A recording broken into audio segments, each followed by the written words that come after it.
Bom dia a todos, bom dia aos colegas do resto do Brasil. Nós, então, vamos iniciar agora essa sessão que termina aí o programa dessa semana, que eu espero que tenha sido rico aí para vocês. Então, nessa sessão, o que nós procuramos fazer é dar uma oportunidade para que dúvidas não necessariamente ligadas aos conteúdos que nós vimos aqui essa semana, mas em relação ao ensino de matemática em geral, possam ser formuladas aí por vocês e discutidas aqui por nós. Então, eu gostaria de iniciar essa nossa sessão fazendo um registro, né?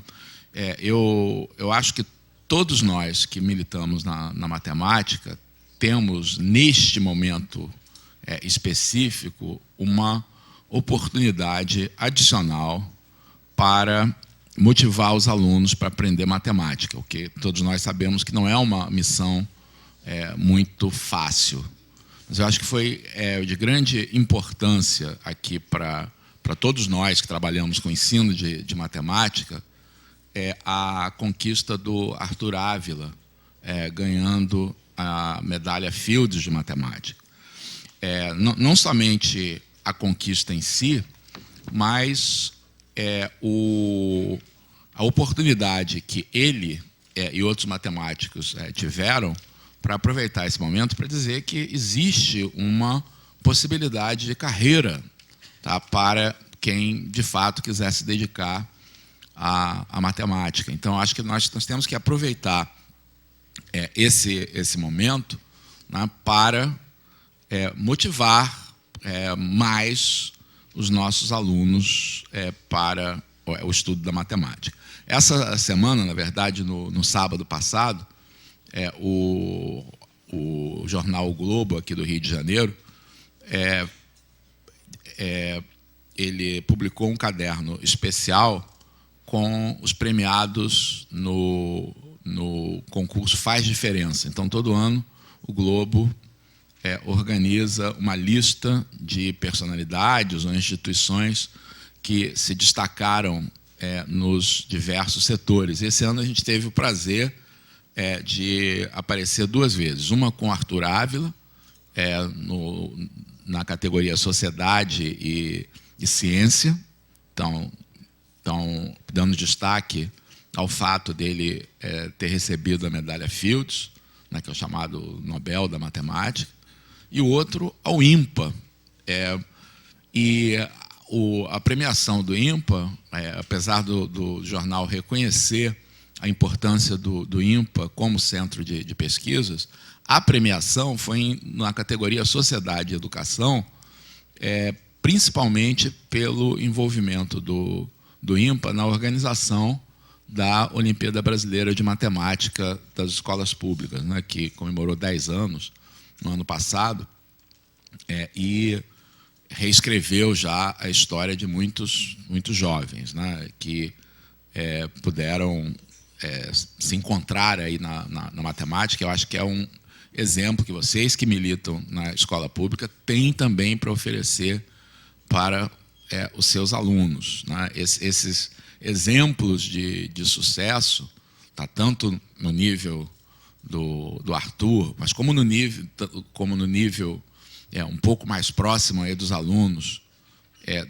daqueles que têm sucesso nas Olimpíadas de Matemática, são uma forma de desenvolver o talento. Então, quem estiver interessado, procura no site do jornal O Globo, na edição de sábado passado, que tem essa matéria sobre o Arthur e sobre o IMPA. A gente pode, talvez, colocar lá no site lá do Angel, colocar lá um link para essas matérias.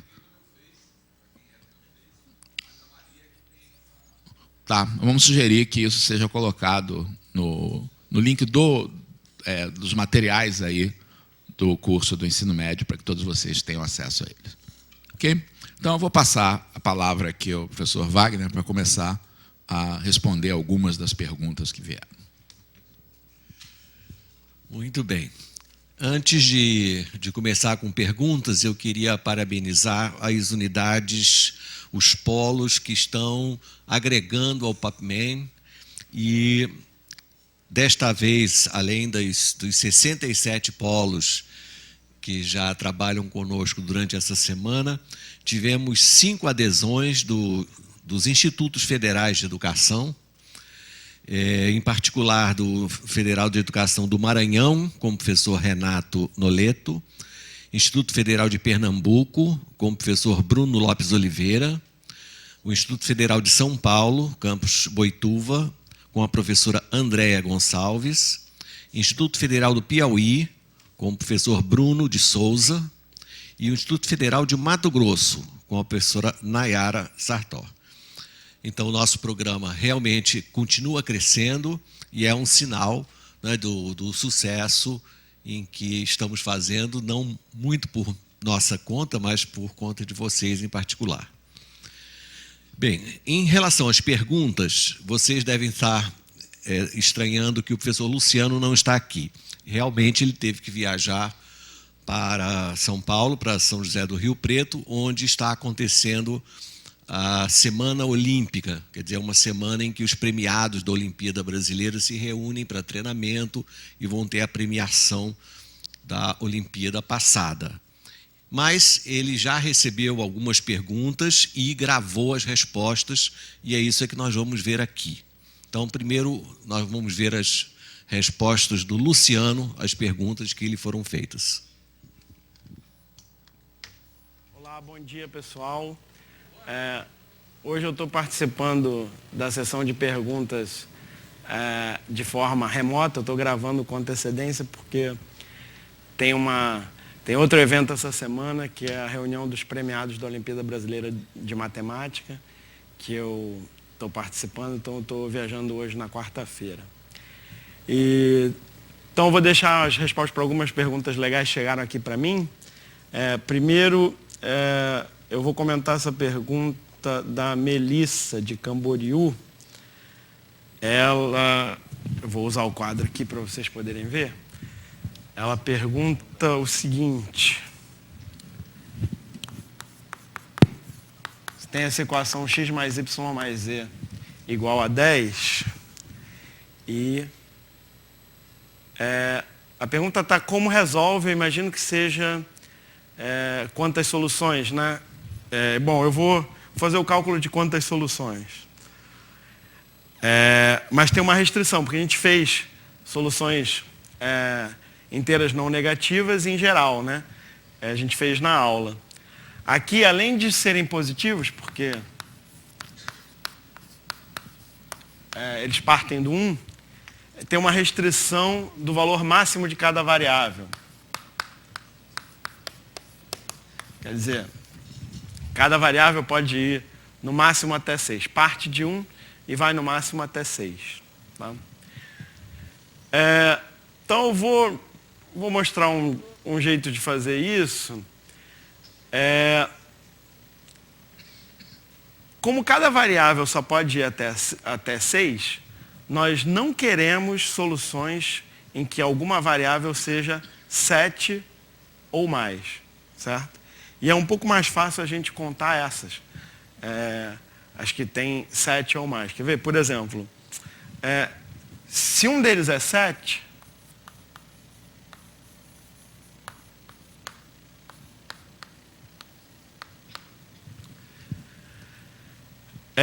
a gente tem que ter a soma dos outros dois igual a 3, certo?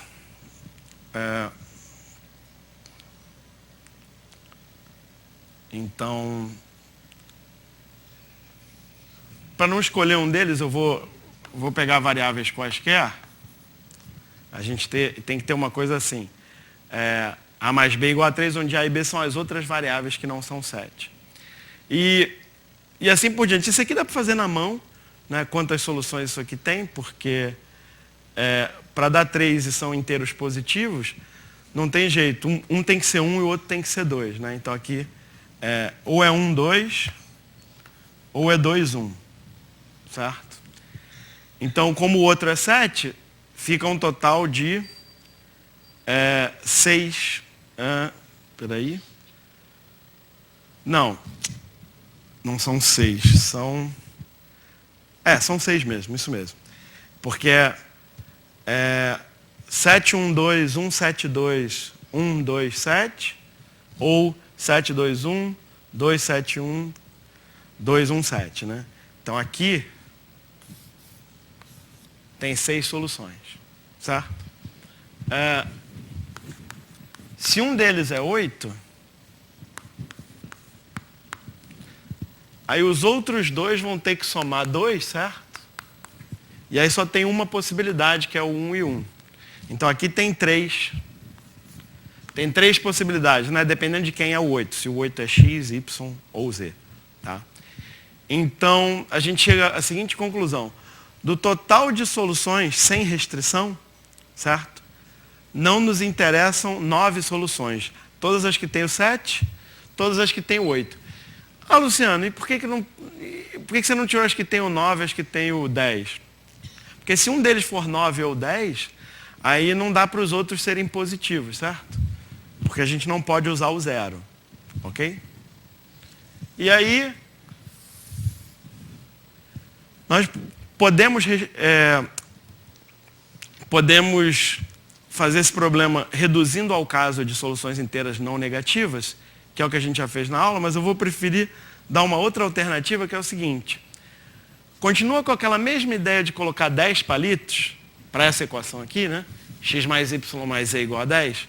Continua com aquela ideia de colocar 10 palitos e 2 sinais de mais. Só que agora é o seguinte, para que não apareça o 0, nós não queremos que apareça um sinal de mais sozinho aqui na frente, nem um sinal de mais sozinho aqui no final, e nem que apareçam 2 sinais de mais juntos, certo? É um bom jeito de fazer isso, é olhar para os espaços entre os palitinhos. Porque o que a gente vai querer fazer? A gente vai querer colocar os 2 sinais de mais em 2 desses 9 espaços. Por exemplo aqui, por exemplo aqui. Certo? E aí assim a gente garante que não vai ter 0, certo? Porque não vai ter 2 sinais de mais juntos, nenhum no início, nenhum no fim. E aí o número de maneiras de fazer isso é 9, escolhe 2, né? Combinação de 9, 2 a 2. Dos 9 espaços a gente escolhe 2 para os sinais de mais. Isso dá 9 vezes 8 dividido por 2, 9 vezes 4, 36, certo? E, portanto, a resposta do problema que a colega mandou é 36 menos 9, né? Que é 27. Tá? Então, nessa solução o que a gente fez foi retirar os casos que não nos interessavam por causa daquela restrição dos números serem só até 6. Né? É um problema bem interessante, essa restrição, ela dificulta bastante o problema. Aqui a gente conseguiu fazer separando em casos porque o 6 não é uma restrição tão grande assim. Esse problema, em geral, se você colocar variáveis em geral, ele é bem mais difícil. Tá? Então, boa pergunta aqui da colega. Mais uma. Tem aqui umas perguntas que chegaram do Sertão Campos São João dos Patos. Olha que legal.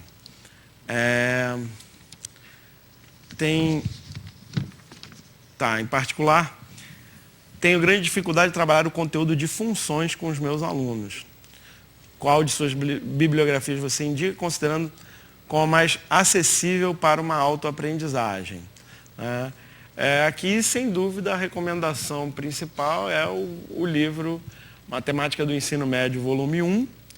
Né? E repare que nos outros volumes, no volume 2, no volume 3, em boa parte dos assuntos, a linguagem de função é utilizada, que é uma das nossas recomendações. Que a gente evitar esse erro comum de se introduzir o conceito de função no primeiro ano do ensino médio e fazer um monte de exercício sobre função, e não utilizar o conceito de função para outros assuntos, né? Em relação a isso, esta semana nós fizemos, o Paulo César e eu, 2 aulas em que nós apresentamos conceitos de combinatória, aproveitando a linguagem de funções, né? Isso é altamente recomendável e a gente recomenda que vocês façam isso em todos os assuntos. Para ensinar função, utilizem exemplos de geometria, utilizem exemplos de álgebra, utilizem exemplos de combinatória que envolvam o conceito de função também. Tá? Outra pergunta é a seguinte: vocês consideram o conteúdo História da Matemática como um bom recurso para o ensino da matemática? Por quê?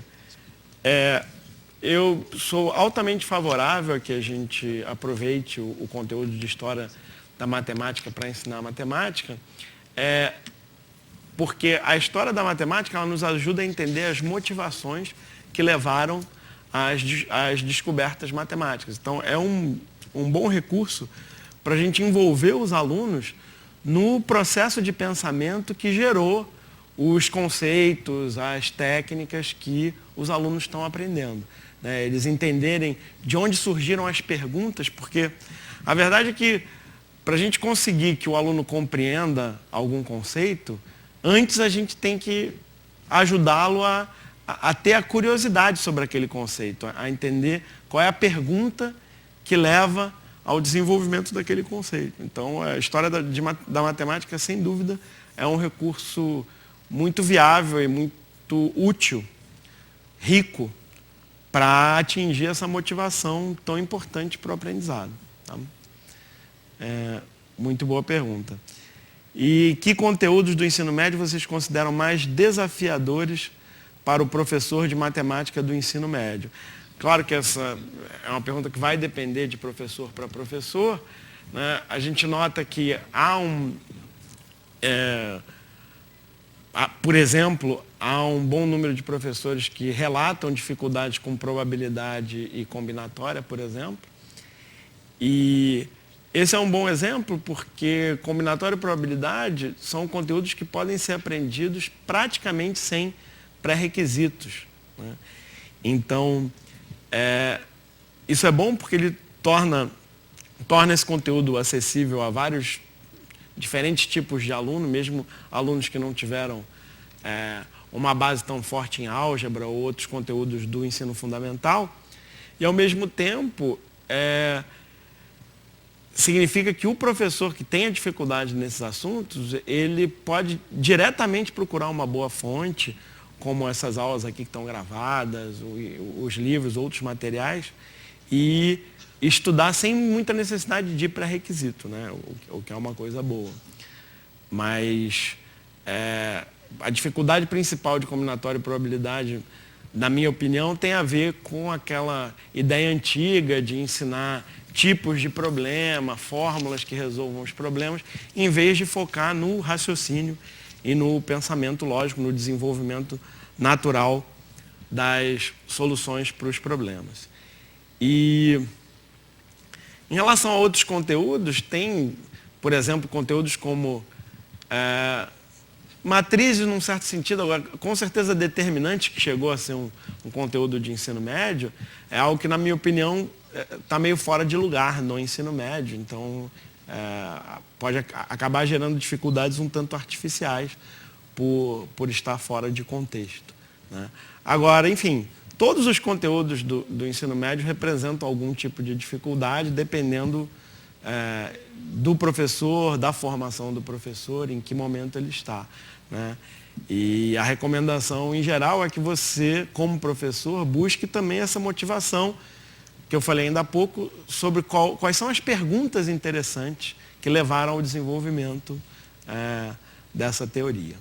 Tá? E, por último, tem uma pergunta que eu anotei aqui, eu não tenho a fonte comigo exatamente, mas a pergunta era a diferença entre probabilidade e chance. Apesar de... Foi o Ledo que fez probabilidade essa semana, mas como eu estou gravando com antecedência, eu vou dar minha opinião aqui sobre isso. A principal diferença é que probabilidade é um conceito que está definido formalmente em matemática. Né? Existe uma definição formal que o Ledo mostrou para vocês esta semana, do que é a probabilidade.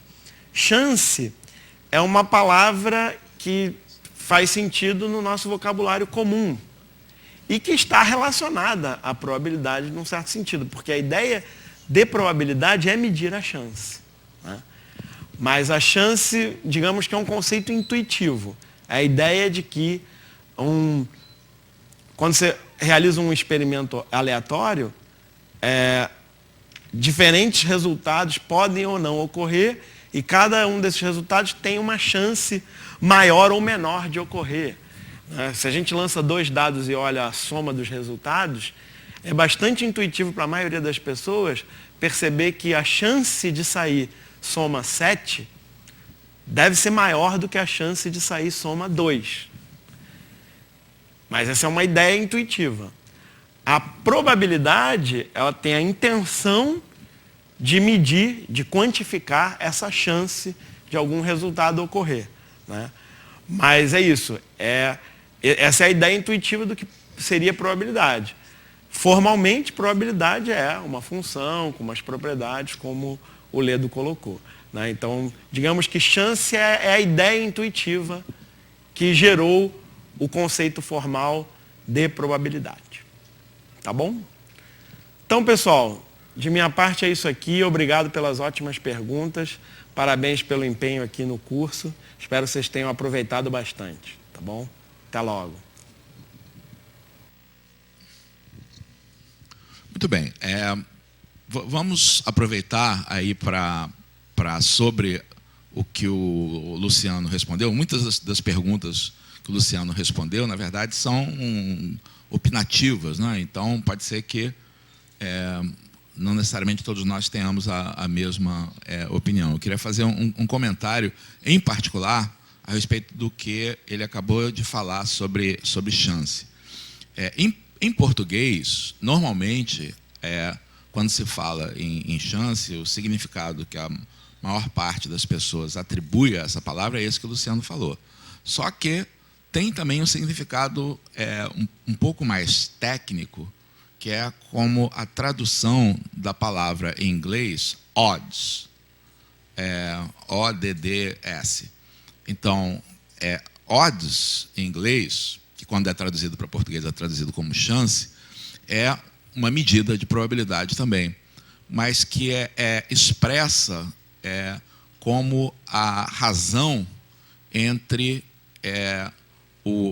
Então, se você tivesse num espaço equiprovável, em vez de ser número de casos favoráveis sobre o número de casos possíveis, é o número de casos favoráveis sobre o número de casos não favoráveis. Então, a chance de você... E normalmente isso é expresso como... ou como uma fração, ou mais comumente, verbalmente, do tipo, a chance de você obter um 6 quando joga o dado é de 1 para 5. O que esse de 1 para 5 quer dizer? Não é que a probabilidade é 1/5, a probabilidade é 1/6. Mas esse de 1 para 5 está dizendo qual é a razão entre o evento favorável e o evento não favorável. Então, vocês vão encontrar em alguns textos chance com esse significado, que é a tradução de odds. Deixa eu aproveitar sobre história da matemática, aí tem uma pergunta aqui sobre se o IMPA oferece algum mestrado em história da matemática. Não, tá? Mas uma referência que eu gostaria de sugerir para quem estiver interessado no assunto é que, recentemente, 1 ou 2 anos atrás, foi publicado na coleção Prof. Mate, um livro de história da matemática, de autoria do professor João Bosco Pitombeira e da professora Tatiana Roque, da UFRJ, que é um livro de história da matemática voltado para professores. Então, ele pode ser útil para quem se interessa aí pelo assunto. Vocês podem encontrar esse livro, para quem está aqui no Rio, na SBM aqui, para quem é de fora do Rio, na livraria virtual da SBM. Acho que pode ser um bom ponto de partida para quem quiser se aprofundar aí nessa área. Outro comentário que eu tenho a fazer é sobre conteúdos mais desafiadores para o professor de matemática. Eu acho que essa pergunta tem muitos pontos de vista. Desafiador como? Desafiador porque o professor pode ter dificuldade no conteúdo, tá? E aí se sente inseguro, essa é uma coisa. Desafiador pode ser para motivar os alunos para encontrar dentro daquele assunto algo que faça com que os alunos se interessem. Tá? Desafiador pode ser também no sentido de oportunidade de desafiar os alunos. Tá? E é claro que isso é muito pessoal, vai depender de cada um, tá? Mas eu acho que vocês jamais deveriam fugir de conteúdos desafiadores. Tá? Eu sempre, como professor, eu acho que alguns dos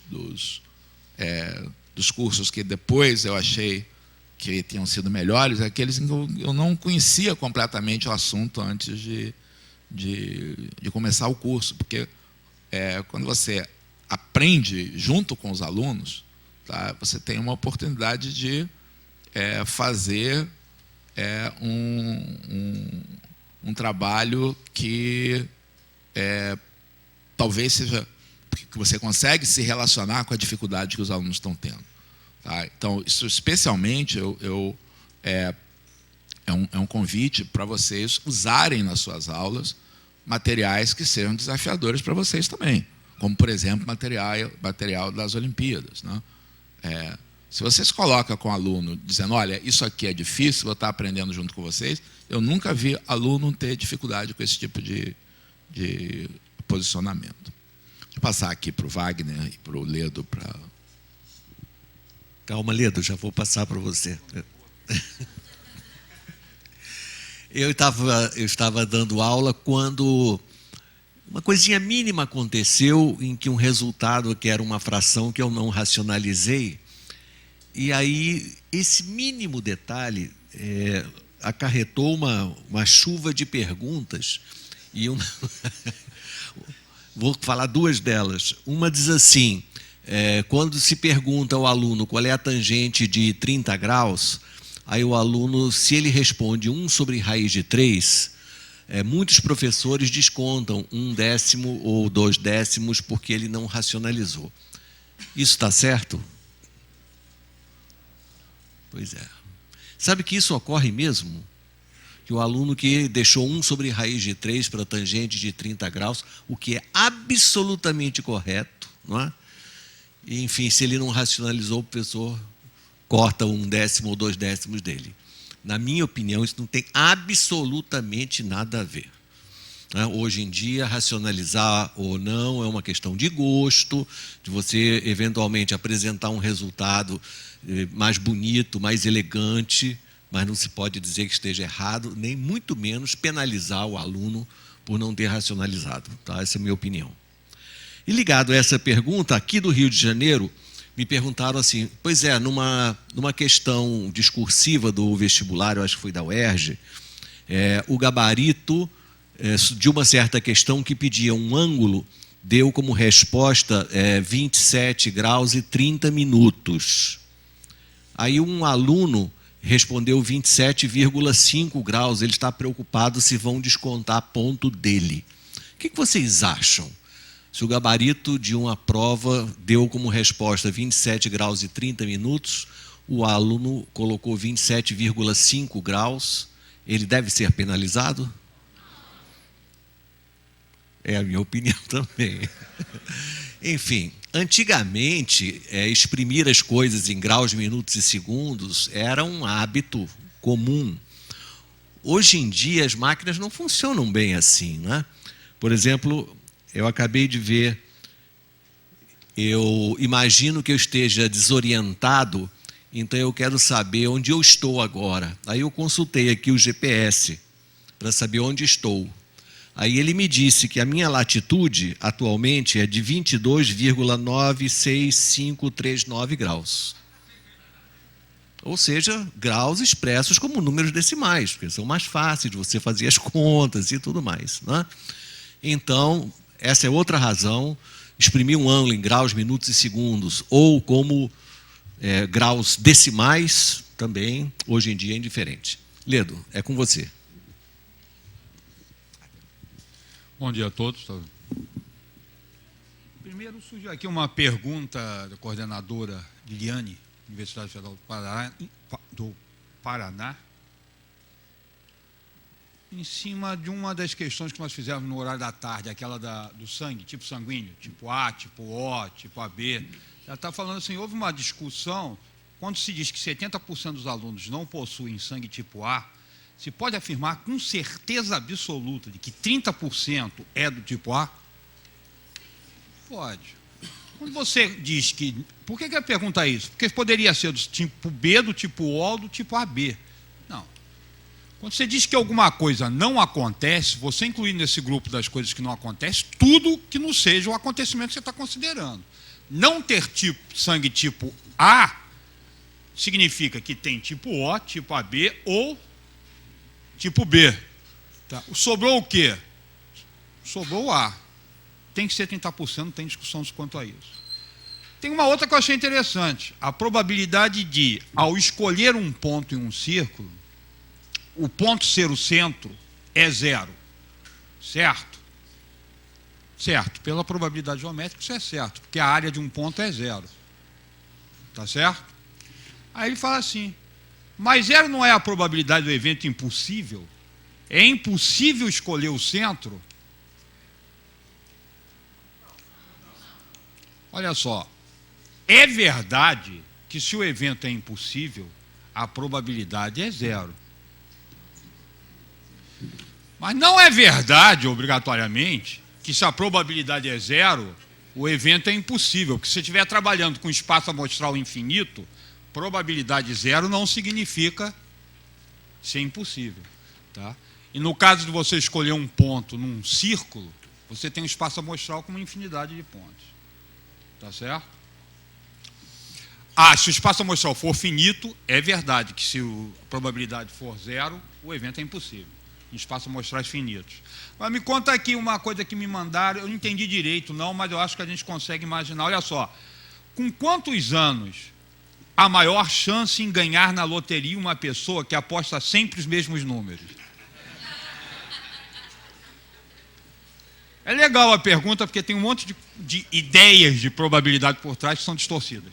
Primeiro, eu me lembro de um colega, coordenador de escola, não era de matemática, que me contou que virou para o filho dele e perguntou, me dá 6 números para fazer um jogo na Mega Sena. Aí o garoto falou, 1, 2, 3, 4, 5, 6. Aí ele falou, não, estou falando sério, me dá 6 números para fazer o jogo. Eu falei, 1, 2, 3, 4, 5, 6. Aí isso não vai dar nunca. Por quê? Porque na hora de tirar a bolinha, as bolinhas dentro da urna ficam disputando. Vai você, vou eu. Não pode. Não existe isso. Eu vi um livro, tem na internet, inclusive, dizendo o 2 já saiu não sei quantas vezes, então a probabilidade de sair 2 é maior do que a probabilidade. Tem uma tabela dos números que saíram mais vezes, números que saíram menos vezes. Tá? São os números com sorte, os números sem sorte. Isso não existe, cara.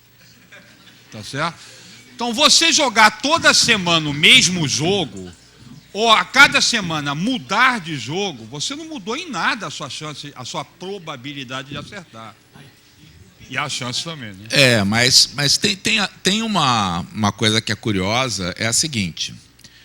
Digamos que você jogue toda semana na loteria dessa maneira.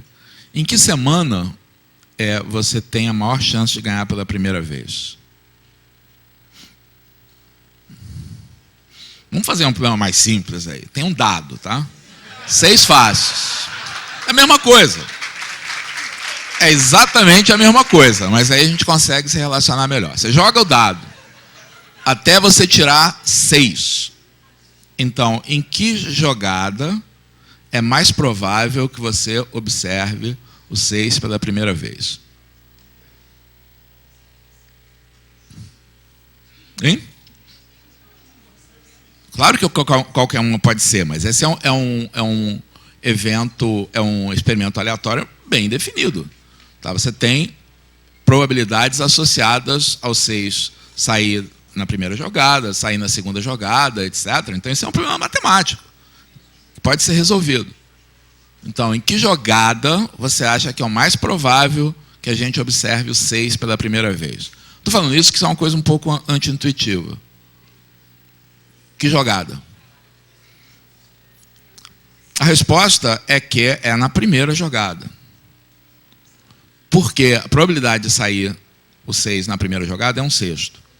A probabilidade do 6 sair pela primeira vez na segunda jogada não pode dar 6 na primeira, 5/6. Tem que dar 6 na segunda, então é 5/6 vezes 1/6, que é menor. Então, se tiver que apostar em que jogada vai sair o 6, o racional é você apostar na primeira, que a chance é maior. É anti-intuitivo, porque eu acho que eu esperava que vários de vocês na sexta jogada ou na quinta jogada, mas não é. Então essa é uma interpretação para essa pergunta da loteria. Então alguém que joga na loteria sempre os mesmos números, você anota em que semana ele finalmente ganhou, a semana mais provável é a primeira, embora seja um pouco anti-intuitivo, talvez. O que mais que a gente tem aqui?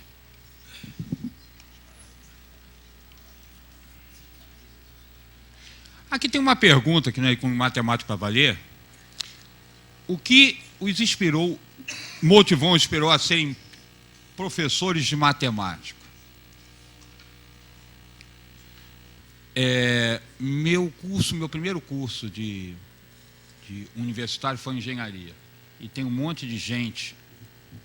Ensino médio eu era estudante CD para valer. Eu estudava para valer, adorava. E você é empurrado sempre para medicina, engenharia. Se você é aluno nota 10, você é empurrado para engenharia, medicina, para os grandes cursos. Quanto mais, na minha época, meia dúzia de anos atrás, onde isso era normal. Um ano depois que entrei na universidade, comecei a dar aula, aí, meu irmão, entra no sangue. O que te leva a ser professor?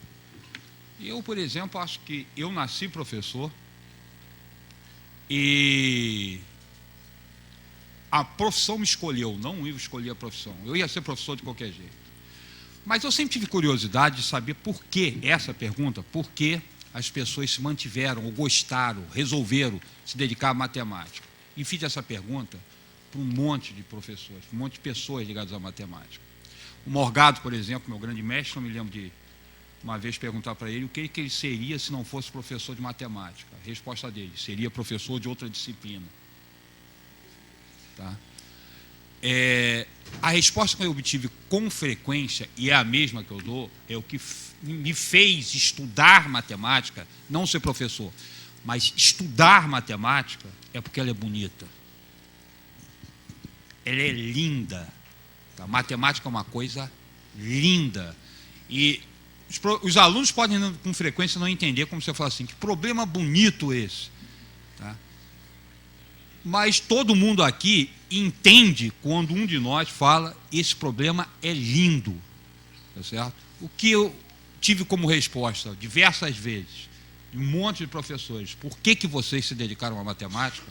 A resposta foi: porque a matemática é linda.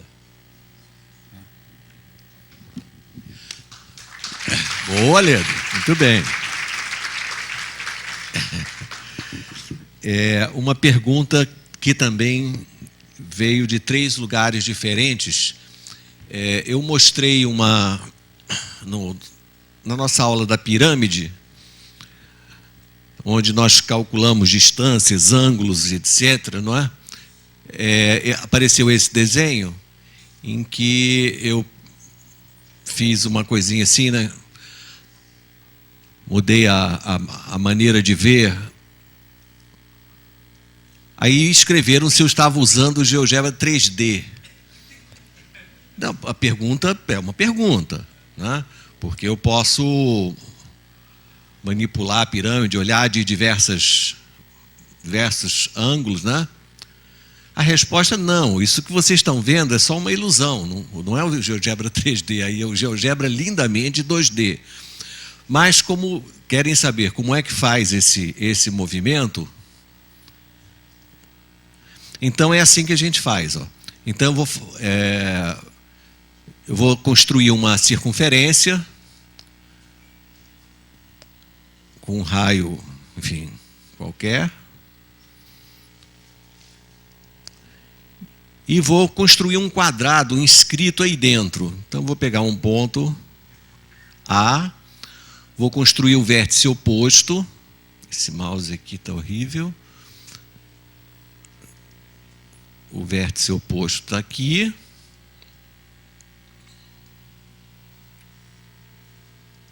Esse devia ser o vértice D, né? Não faz mal, depois a gente muda, se for o caso. Agora, a reta que contém a outra diagonal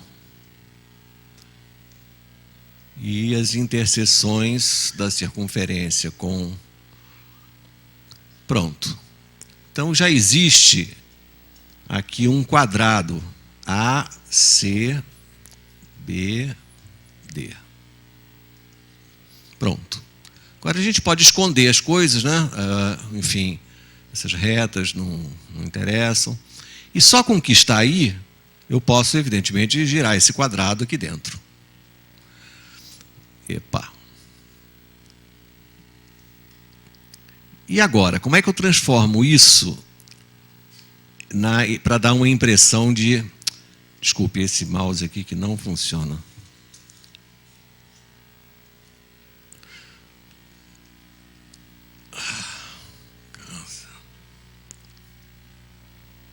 Fazendo o seguinte, fazendo uma transformação linear. Eu vou achatar o eixo vertical. Ó. Pronto. Então, eu comprimi o eixo vertical. Então, a circunferência agora é uma elipse, não é? O quadrado é um paralelogramo, mas é como se eu estivesse vendo em perspectiva. Daí, eu simplesmente escondo a circunferência e eu continuo com o meu movimento. Eu não posso mostrar aqui porque esse mouse realmente não funciona. Uma pena isso. Eu posso continuar, se eu conseguir agarrar esse ponto A, se ele... Não vou conseguir. Isso, está vendo? Ó? Então eu tenho a ilusão da perspectiva, mas criada em ambiente 2D. Tá? Daí é só pegar um pontinho no eixo vertical, construir a pirâmide. Tem truques para você fazer a visibilidade, para você tornar as linhas de trás mais fracas ou tracejadas, e quando ela passar para frente elas ficarem mais fortes. Mas isso, enfim, aí é uma outra história. Foi só para justificar a pergunta, né, que eu não estou usando nada 3D, mas somente 2D mesmo. E essa ilusão de perspectiva.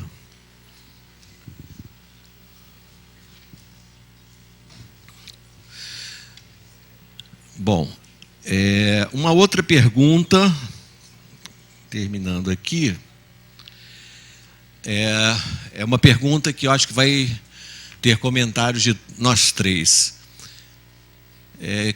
Que conteúdos vistos esta semana nós podemos repassar para os nossos alunos? Pergunta muito difícil, não é? Então, a pessoa pergunta, desses conteúdos todos que vimos essa semana, o que eu posso passar direto para os alunos? Não há uma resposta para essa pergunta. E o mais importante é o seguinte, nós quando estamos dando aula para vocês, nós não estamos absolutamente pensando que vocês façam essa transmissão direta do que nós mostramos aqui e você diretamente faça para os seus alunos. Nós não estamos dando aqui aula para aluno, nós estamos dando aula para professor. Então, o que nos interessa é que todos os professores saibam muito mais do que aquilo que vão ensinar, porque assim suas aulas serão muito mais ricas e o professor será muito mais seguro daquilo que está falando, né? Então, o professor deve aprender cada vez mais. Essa semana não vai resolver a vida de ninguém, nem o ensino do país. mas, na nossa opinião, isso é uma semente plantada na cabeça de cada um de vocês, para que vocês, né, estudem mais, percebam as suas deficiências eventuais, corram atrás, estudem e sempre procurem ser melhores naquilo que estão fazendo.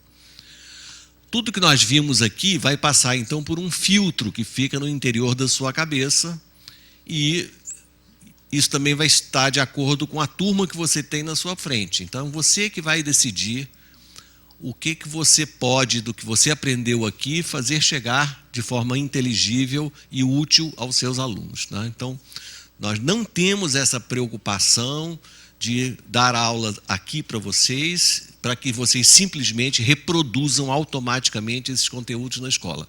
Repito, não é essa a nossa intenção. Bem, continuando, tem duas perguntas a respeito também de conteúdos aqui. A primeira pergunta é: quais são os tópicos essenciais que devem ser abordados sobre números complexos no ensino médio? Vou dar também a minha opinião. Depende, e na verdade essa opinião talvez seja uma tendência que a gente veja aí nos próximos anos. Está se falando, aí com a chegada do novo governo, está se falando numa mudança de estrutura no ensino médio, né?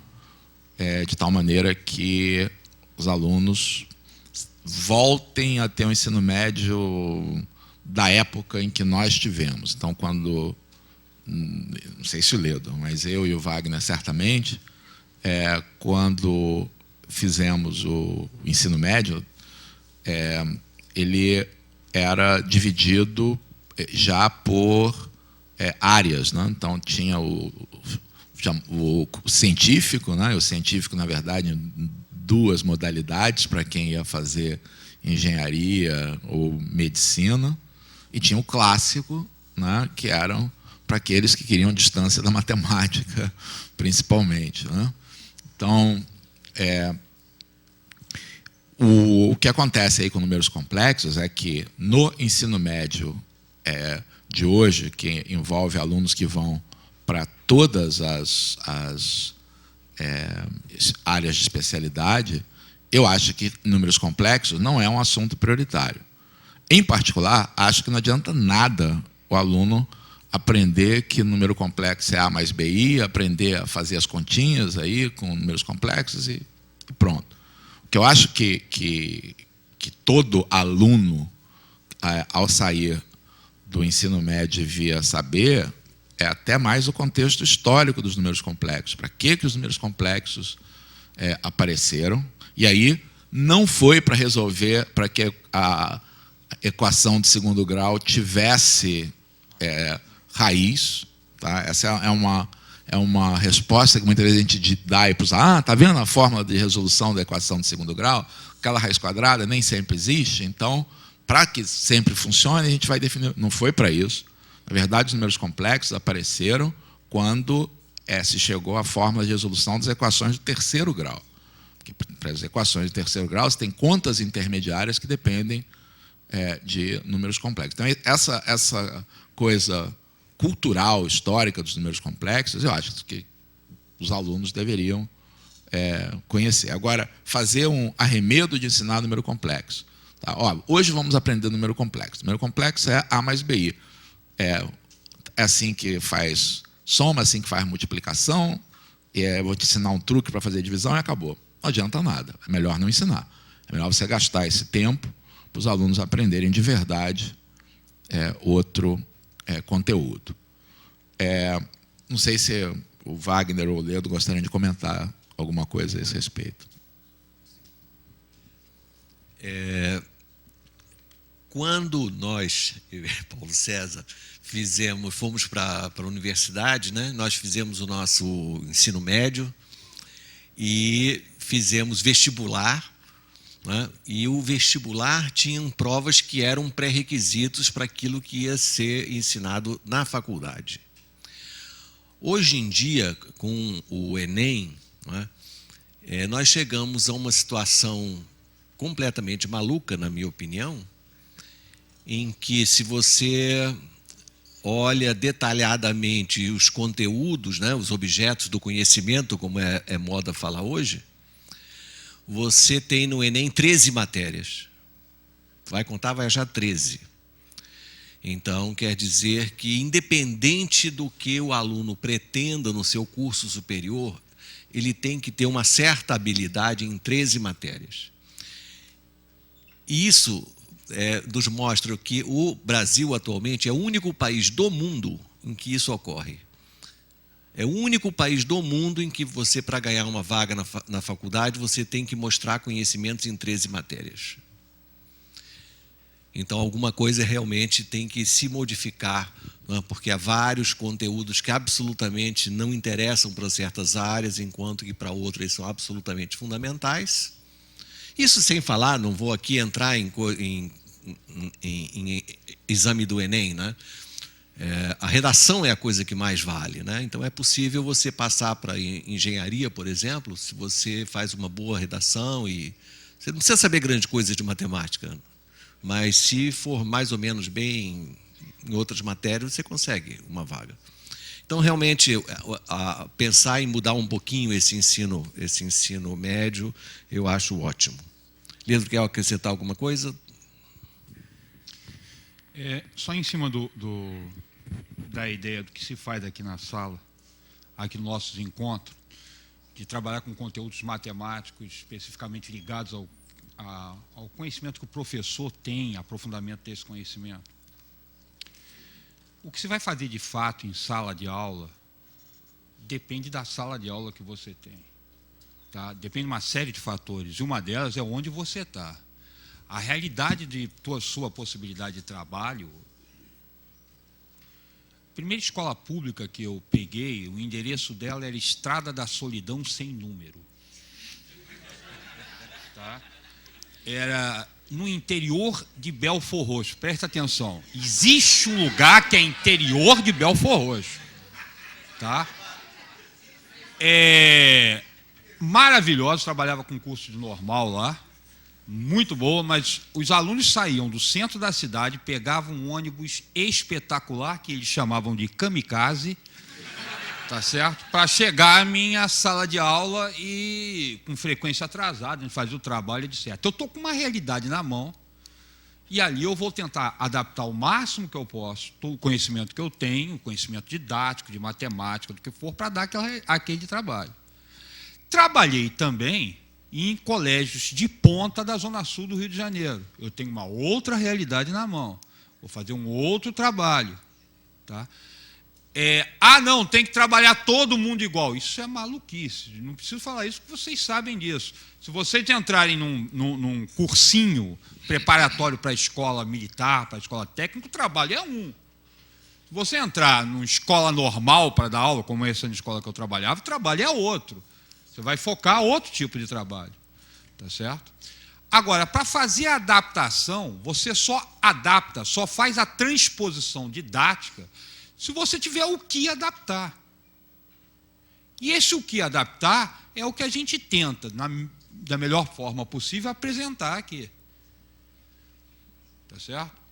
E nós estamos falando de uma realidade, aqui eu não preciso dizer, só nessa sala tem gente que trabalha em campos, em lugares e em realidades bastante distintas. Imagina 67 polos no Brasil inteiro, e a gente tentando dizer para os professores como eles devem trabalhar em cada uma das escolas desses professores, 67 polos. Isso é maluquice, é loucura, não vai dar para fazer. A gente pode dar ideias até, pode fazer isso, pode fazer aquilo, mas a ideia é criar essa estrutura que permita a melhor adaptação possível. Essa é a nossa ideia de trabalhar aqui. Tá? De resto, o que falaram sobre a utilização do conteúdo de número complexo vem de encontro com o que eu estou falando, tá? Qual a realidade que ela tem na mão até para trabalhar. Tá? Eu, particularmente, gosto de, pelo menos, esbarrar no número complexo para fechar, porque ficou um buraco na construção dos números. Ficou um buraco que era raiz de índice par de número negativo. Mas, com frequência, eu falei que existia uma possibilidade de um I e aquele buraco estava tapado. Depende de onde trabalhar, vai mais fundo na história ou não, né? Paulo. quase terminando, eu queria registrar aqui uma mensagem de Carmen Matias, que escreveu com muita alegria, porque pela primeira vez está fazendo o PAPMEN um professor surdo, e que foi emocionante conviver com ele na resolução de problemas. Esse fato me lembra um que me tocou muito, que há uns 10, 12 anos atrás, aqui nesse auditório do IMPA, eu tive um dos melhores alunos de geometria espacial, que era cego. Era não, é. Nunca esqueci, o nome dele é estranhíssimo, chama Krylov. Ele sentava exatamente naquela cadeira que estava vazia ali. E logo de início, quando eu comecei desenhando e falando assim, esta reta é paralela a esta outra, quem estava do lado dele me alertou, me chamou, dizendo, olha aqui, o rapaz aqui é cego, então não dá para você apontar, e dizendo esta reta aqui, porque ele não sabe. Então, eu tomei esse cuidado e funcionou bem, descrevendo realmente. Eu desenhei a reta R, a reta S, assim assado, e fazendo referência e descrevendo a minha figura com palavras. O sucesso foi enorme e a participação do aluno cego foi emocionante, como que a visão espacial dele é realmente muito aguda. Então, é uma recomendação final, né? Quer dizer, fazer com que seus alunos descrevam coisas com palavras, não só isso aqui, aí, sacou? Não. Vamos procurar usar as palavras, isso não só em geometria, não, em qualquer lugar da matemática, né? Use palavras para descrever as coisas que você está fazendo, que você está vendo. Sim? Finalmente, Aron Roberto, Universidade Federal de São João del Rei, pergunta: gostaria de saber se devo continuar ensinando juros simples. Então... essa pergunta, cada um vai dar uma resposta, enfim. Cuidado, o professor não é um cara sozinho, né? Ele vive numa comunidade, então ele tem que cuidar também do que falam sobre ele. Pô, de repente, Aron é um cara meio assim, porque ele não está ensinando mais isso não, então está fora aqui do esquema. Enfim, na minha opinião, ele pode continuar ensinando juro simples, mas dizendo explicitamente que isso não é na vida real. Ou seja, isso pode ser familiar, né? O avô pode emprestar para o neto os R$100 e só cobrar os juros sobre o primeiro, enfim. Mas não que ele vai entrar num banco, numa loja e comprar juros simples, porque isso não existe. Talvez essa seja uma das situações, pena que a gente não tenha o professor Elon aqui com a gente, mas uma frase aí que ele sempre usou, que eu acho extremamente útil, uma das frases do professor Elon, que talvez se aplique a essa situação, é que ele sempre diz que quando você vai ensinar matemática, a sua abordagem deve ser parecida com aquela que você usa quando você está falando de educação sexual com seus filhos. É o seguinte, você não deve mentir nunca. Mas também não precisa contar toda a verdade para todas as idades, assim, todos os detalhes. Então, para juros simples, talvez seja essa a situação. Ou seja, quando fizer lá no ensino fundamental,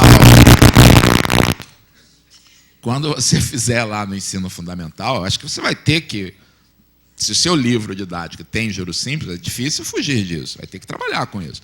Mas deixa lá uma sementinha, olha, na verdade essa não é a situação, depois no ensino médio a gente vai ver algo diferente. Agora, no ensino médio, aí não há razão para dar ênfase a juros simples. Acho que no ensino médio já deve ser uma boa oportunidade para contar a história do velho lá e do príncipe lá com pó de perlim-pim-pim, que os alunos vão apreciar. Sim, claro. Eu ia chamar a atenção do que o mestre falava. Vocês já assistiram o vídeo, então, com pó de perlim-pim-pim, né? Quando ele falava em juros simples, pó de perlim-pim-pim. Aqui tem uma pergunta sobre o seguinte: o homem que calculava é muito citado como referência por conter histórias envolvendo os problemas de matemática elementar.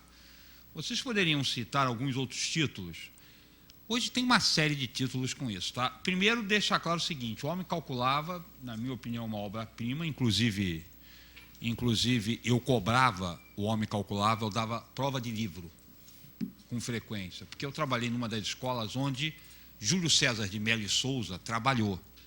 Então, os alunos estudavam, Júlio César de Mello e Souza é Malbataão, o homem que calculava. Tá? Então, nessa escola, eu, inclusive, trabalhei de um lado com um sobrinho dele. Tá? Aí eu cobrava, era obrigado a ler. E ler livro de matemática, não, você vai ler e tem prova de livro. Levava com consulta, tá? Eu montava a prova para forçar o pessoal a ler. Mas hoje a gente tem um monte. Não esqueça uma coisa, é um grande livro de divulgação de matemática, tá? Eu adoro o livro. E hoje a gente tem um monte, tem 21.000 léguas matemáticas, tem o Diabo dos Números, tem Teorema do Papagaio, tem um que eu acho excelente, mas não acho que não dá para dar no fundamental, mas no médio dá, que é o Tio Petros e a Conjectura de Godembar. Tem Logic Mix, que é uma história em quadrinhos sobre lógica excelente, do mesmo autor de Tio Petros e a Conjectura de Godembar. Hoje você tem bastante material que você pode procurar e encontrar para divulgar e chamar a atenção para essas questões de matemática.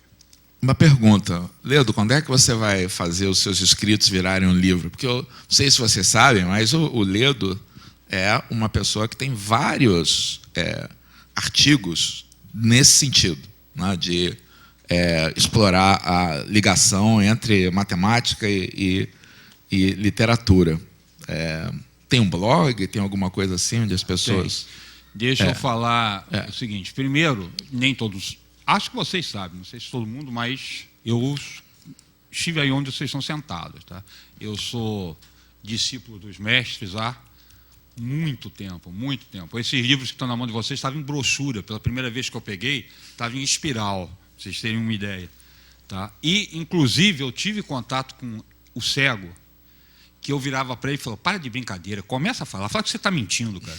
Tá? E aí, mentira, você não é cego, coisa nenhuma, porque as soluções que ele dava, tá? Ele dava umas soluções fantásticas, de muito bem montada. Ele enxergava internamente a coisa. Tá? E as saídas eram espetaculares. E quando eu ficava aí no horário de intervalo, era comum, por exemplo, alguns eu até me lembro bem, me lembro de um problema da fita de gravador, que quem deu foi o PC.